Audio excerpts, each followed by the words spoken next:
La Bible en un an, le 3 août, le livre de Jérémie, chapitre 10, verset 1 au chapitre 11, verset 17, le livre des psaumes, chapitre 26, verset 1 à 12, le livre des proverbes, chapitre 20, verset 10 et 11, les actes des apôtres, chapitre 23, verset 12 à 35.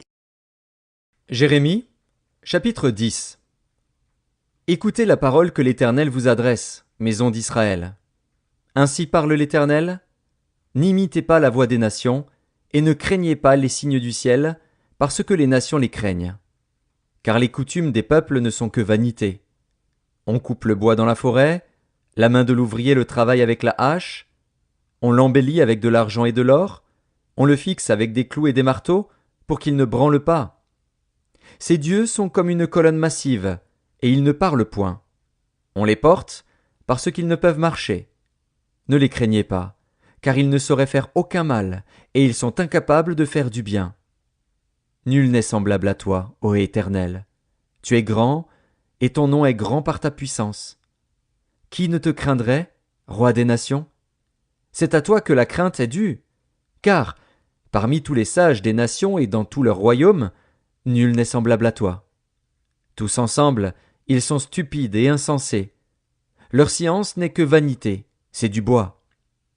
On apporte de Tarsis des lames d'argent, et d'Uphaz de l'or. L'ouvrier et la main de l'orfèvre les mettent en œuvre. Les vêtements de ces dieux sont d'étoffes teintes en bleu et en pourpre, tous sont l'ouvrage d'habiles artisans. Mais l'Éternel est Dieu en vérité, il est un Dieu vivant et un roi éternel. La terre tremble devant sa colère, et les nations ne supportent pas sa fureur. Vous leur parlerez ainsi. Les dieux qui n'ont point fait les cieux et la terre disparaîtront de la terre et de dessous les cieux. Il a créé la terre par sa puissance, il a fondé le monde par sa sagesse, il a étendu les cieux par son intelligence. À sa voix, les eaux mugissent dans les cieux, il fait monter les nuages des extrémités de la terre, il produit les éclairs et la pluie, il tire le vent de ses trésors. Tout homme devient stupide par sa science. Tout orfèvre est honteux de son image taillée. Car ces idoles ne sont que mensonges, il n'y a point en elles de souffle. Elles sont une chose de néant, une œuvre de tromperie. Elles périront quand viendra le châtiment.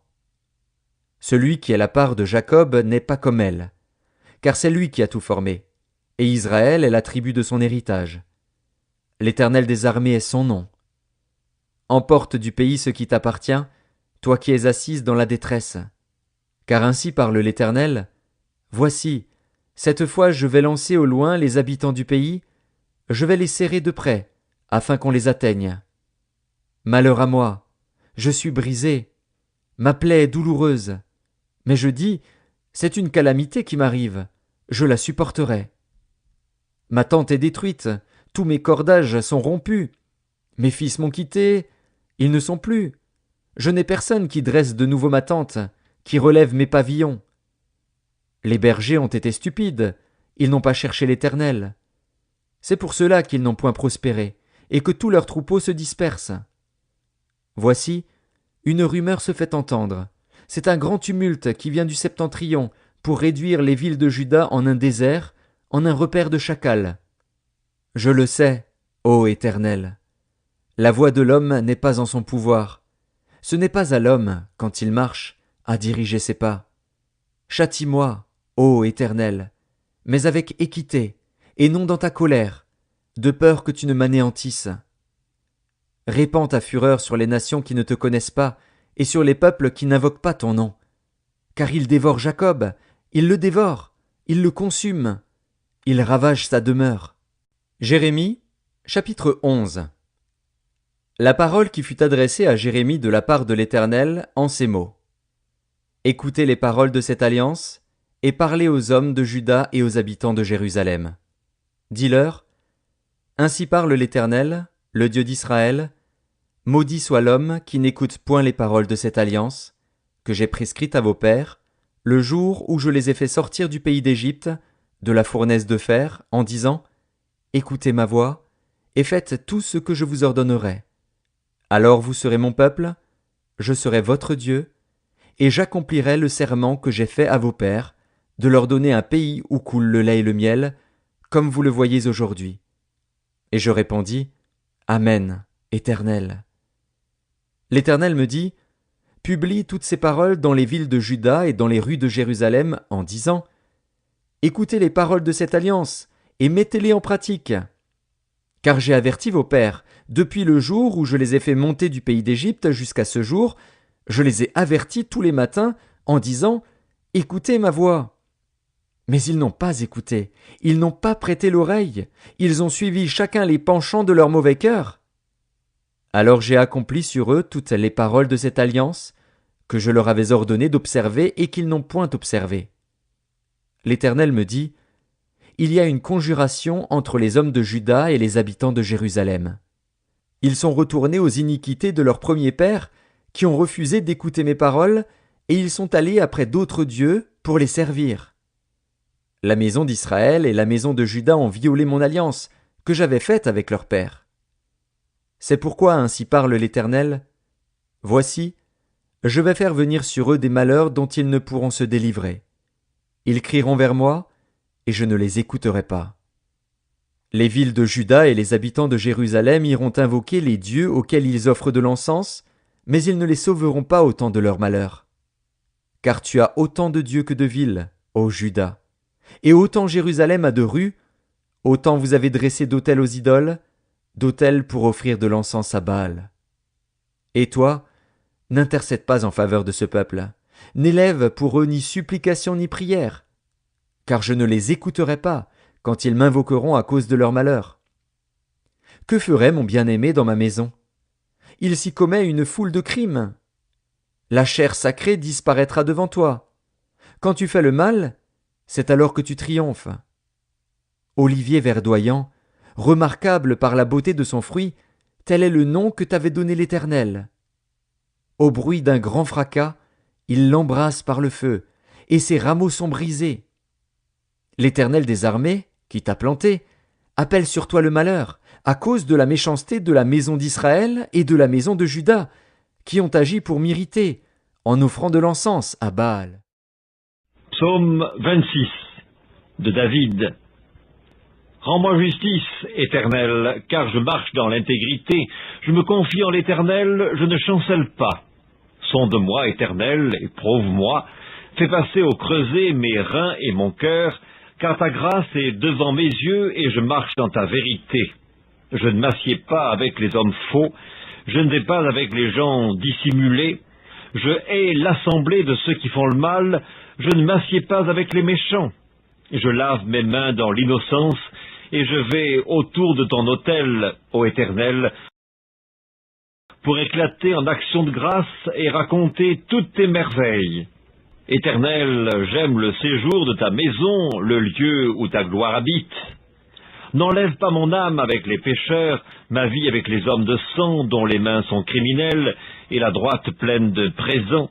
Moi, je marche dans l'intégrité, délivre-moi et aie pitié de moi. Mon pied est ferme dans la droiture, je bénirai l'Éternel dans les assemblées. Livre des Proverbes, chapitre 20. Deux sortes de poids, deux sortes d'effats sont l'un et l'autre en abomination à l'Éternel. L'enfant laisse déjà voir par ses actions si sa conduite sera pure et droite. Les Actes des Apôtres, chapitre 23. Quand le jour fut venu, les Juifs formèrent un complot et firent des imprécations contre eux-mêmes, en disant qu'ils s'abstiendraient de manger et de boire jusqu'à ce qu'ils eussent tué Paul. Ceux qui formèrent ce complot étaient plus de 40, et ils allèrent trouver les principaux sacrificateurs et les anciens, auxquels ils dirent : « Nous nous sommes engagés avec des imprécations contre nous-mêmes à ne rien manger, jusqu'à ce que nous ayons tué Paul. Vous donc maintenant, adressez-vous avec le Sanhédrin au tribun, pour qu'il l'amène devant vous, comme si vous vouliez examiner sa cause plus exactement, et nous, avant qu'il approche, nous sommes prêts à le tuer. » Le fils de la sœur de Paul, ayant eu connaissance du guet-apens, alla dans la forteresse en informer Paul. Paul appela l'un des centeniers et dit : « Mène ce jeune homme vers le tribun, car il a quelque chose à lui rapporter. » Le centenier prit le jeune homme avec lui, le conduisit vers le tribun et dit « Le prisonnier Paul m'a appelé, et il m'a prié de t'amener ce jeune homme qui a quelque chose à te dire. » Le tribun, prenant le jeune homme par la main et se retirant à l'écart, lui demanda « Qu'as-tu à m'annoncer » Il répondit « Les Juifs sont convenus de te prier d'amener Paul demain devant le Sanhédrin, comme si tu devais t'enquérir de lui plus exactement. Ne les écoute pas, car plus de 40 d'entre eux lui dressent un guet-apens et se sont engagés avec des imprécations contre eux-mêmes à ne rien manger ni boire jusqu'à ce qu'ils l'aient tué.